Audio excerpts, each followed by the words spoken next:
그런데 이제 문제는 뭐냐면 우리가 이 몸이라고 하는 것이 생겨났다는데 문제가 있어요. 몸이 생겨나는데 만약에 여러분 봅시다. 몸이 생겨났는데 몸이 자기 스스로를 보호 관리하는 그 마음이 없으면, 즉 분별 능력이 없으면, 저 앞에 원시 시대에 무슨 맹수가 나타났는데도 저게 맹수인지 마누라인지 그러고 그냥 앉아 있으면 오늘날 인류가 존재할 수가 없어요. 다 호랑이 밥이 됐을 테니. 그죠?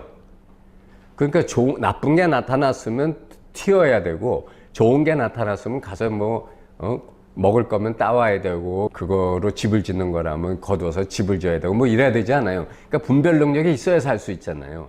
그러니까 분별이라고 하는 것은 몸이라는 자동차를 드라이빙하는 매니지먼트 매뉴얼이라고요.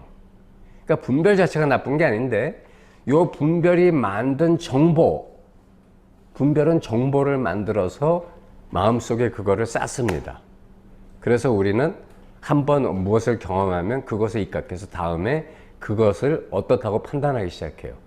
요게 문제인 거예요. 그 분별에 떨어져서 분별심을 만들어요. 분별 행위가 분별심을 만든다고. 그래서 그 분별심 속에서 분별을 계속 시작하는 거예요. 그러면서 분별을 하다 보면 반드시 이 분별은 뭘 만드냐면 나라는 주체를 만들어요. 왜냐하면 행위가 있으려면 행위만 있는데 주체가 없고 대상이 없다. 이건 말이 안 되잖아. 그러니까 얘는 주체도 만들고 대상도 만들어. 그래서 우리가 분별 세계에 빠지는 거예요. 근데 깨어난 자는, 깨달은 자는 주체도 없고 대상도 없고 분별만 있어요. 그래서 분별심이 안 만들어지는 거예요. 설사 만들어졌다 하더라도 순간적으로 벗어나와요. 매 순간 분별심에 빠지질 않는 거예요. 마치 돌멩이를 호수에다 옆으로 던지면 돌멩이가 물수제비 뜬다 그러죠. 물에 안 빠지고 어떻게 돼요? 표면만 탁탁 치면서 이렇게 지나가죠. 마치 이와 같아요. 또는 파도 타기 하는 서퍼와 같아요. 물에 안 빠져. 모든 고통의 파도 위에서 파도 타기를 해요. 물에 젖지 않고 양복 입고. 그게 부처님이 말씀하신 깨달음이에요.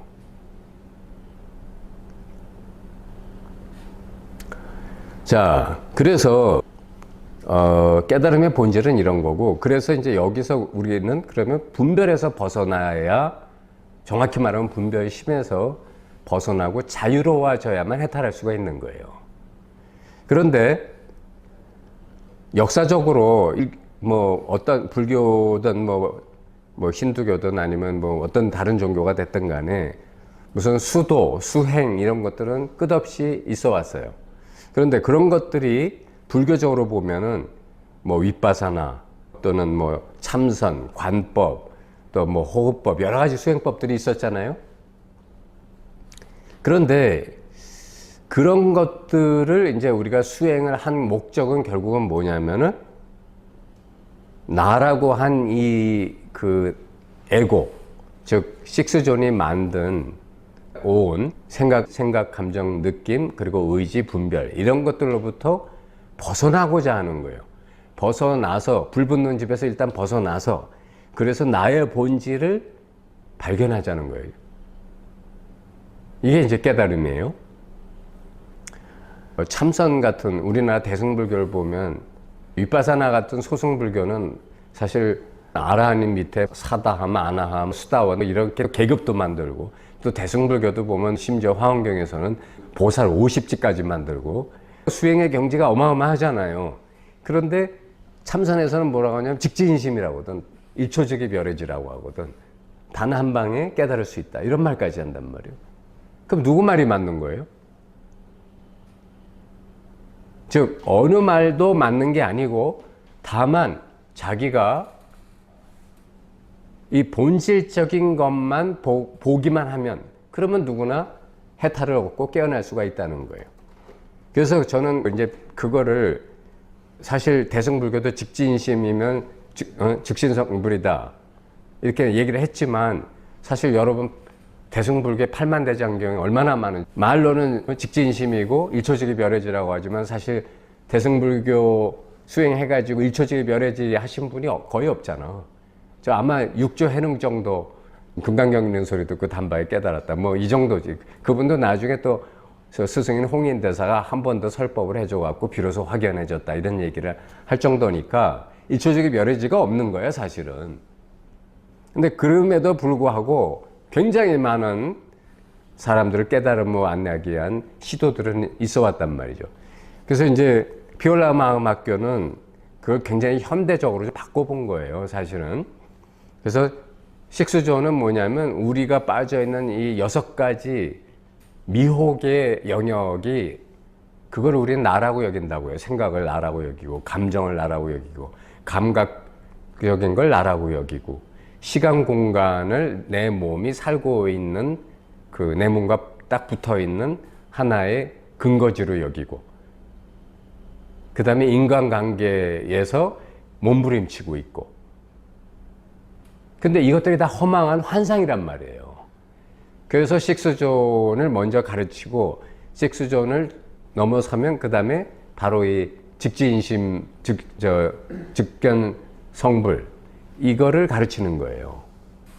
현대적인 방법으로. 자, 일단 알기 쉬운 비유를 하나 들어볼게요. 이제 여러분이 자각몽을 꿔본 적이 있죠, 다. 예, 뭐 자주는 아니지만 어쩌다가 보면 자각몽을 꿉니다. 내가 이걸 꿈을 꾼다는 걸 알아요. 그러면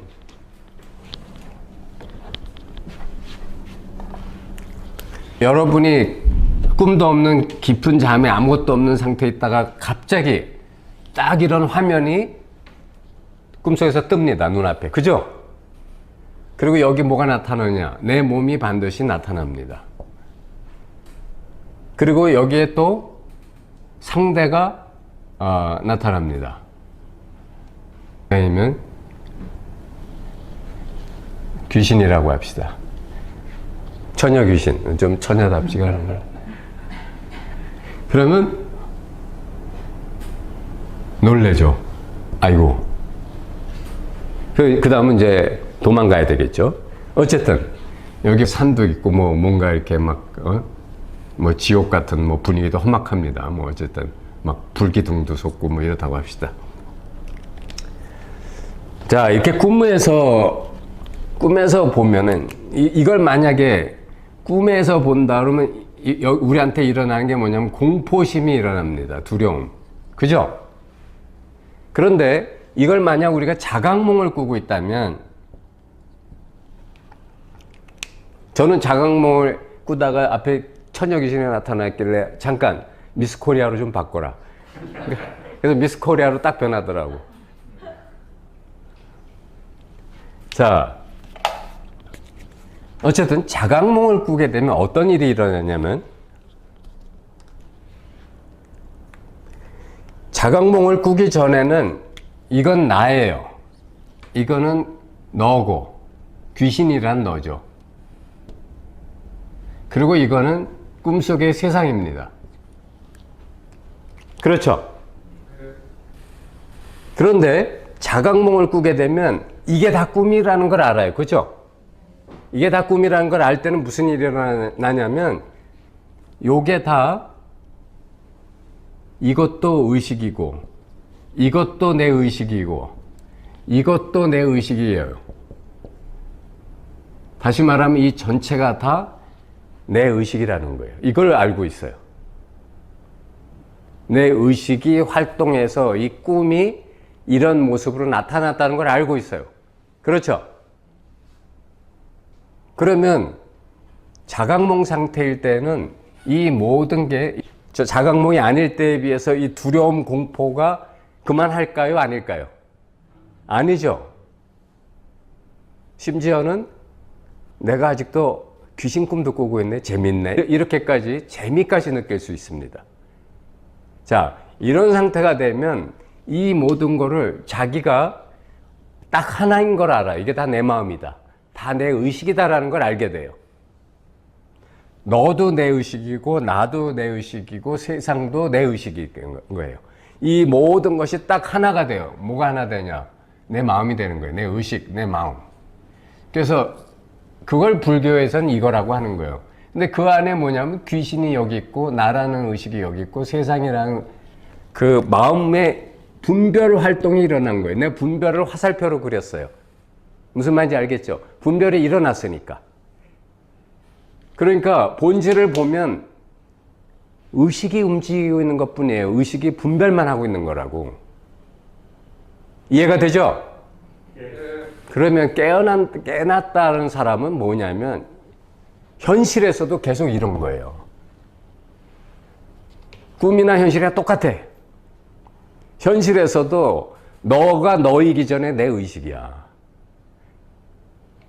이게 이거이기 전에 내 의식이라고요. 내 마음이라고. 카메라가 카메라이기 전에 내 마음이야. 무슨 말인지 알겠죠?